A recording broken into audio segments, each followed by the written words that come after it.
Hello दोस्तों, आज की वीडियो में हम जानेंगे इतिहास के एक महान योद्धा सिकंदर के बारे में। सिकंदर और अलेक्जेंडर, ये दो नाम को लेकर बहुत लोग कंफ्यूज है, तो फिर चलिए ये कंफ्यूजन दूर करते हैं। अलेक्जेंडर नाम ग्रीक भाषा में है और अलेक्जेंडर एक ग्रीक राजा था। जब ग्रीक राजा अलेक्जेंडर फारस पर विजय प्राप्त किया, उसके बाद फारसियों ने उन्हें सिकंदर कहना स्टार्ट कर दिया। सिकंदर का अर्थ है रक्षक या फिर योद्धा।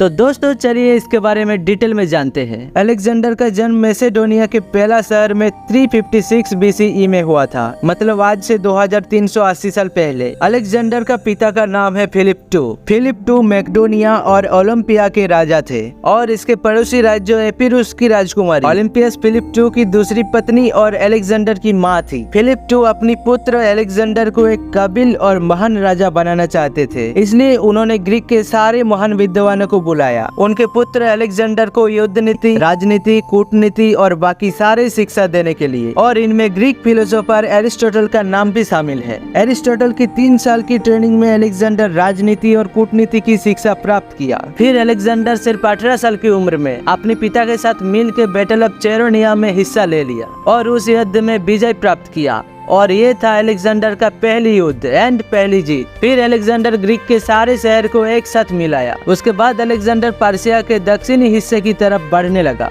फिर अलेक्जेंडर का सामना हुआ पहली पर्शियन आर्मी से। ये पर्शियन आर्मी अलेक्जेंडर की सेना से दुगनी था, लेकिन फिर भी अलेक्जेंडर उनके सेना के साथ पर्शियन आर्मी को मार गिराया। इस युद्ध में अलेक्जेंडर को पर्शियन की ताकत का अंदाजा लग गया था। फिर सिकंदर और आगे बढ़ने लगा सबको जीत के, और जो छोटे छोटे राज्य था वो खुद ही अलेक्जेंडर के सामने आत्मसमर्पण कर लिया। पर्शिया के एक हिस्से को अलेक्जेंडर अपने कब्जे में कर लिया। फिर अलेक्जेंडर अपनी सेना के साथ और भी आगे बढ़ने लगा। अब अलेक्जेंडर का सामना अब तक के सबसे बड़े पर्शियन आर्मी से हुआ। ये पर्शियन आर्मी अलेक्जेंडर की आर्मी से बहुत बड़ा था। अलेक्जेंडर की आर्मी में सिर्फ 47,000 सोल्जर्स था और पर्शियन आर्मी में था 1 लाख से भी ज्यादा सोल्जर्स। लेकिन फिर भी अलेक्जेंडर अपनी युद्ध नीति और कूटनीति से पर्शियन सेना को मार गिराया। इस युद्ध के बाद दुनिया के सबसे बड़े साम्राज्य खत्म हो गया था और अलेक्जेंडर की साम्राज्य सबसे बड़ा हो गया था। फिर जब पर्शिया के तिजोरिया से सब धन संपत्ति निकाला गया, तब अलेक्जेंडर सारे धन संपत्ति पर्शियन के उन्नति के लिए लगा दिया। इसलिए पर्शियन अलेक्जेंडर को बहुत पसंद करने लगा। सब लोग कहने लगे थे अलेक्जेंडर द ग्रेट। लेकिन इन सब से अलेक्जेंडर की सेना कमांडर बहुत नाराज थे। वो कुछ लोगों के साथ मिलकर अलेक्जेंडर के खिलाफ षड्यंत्र रच रहा था,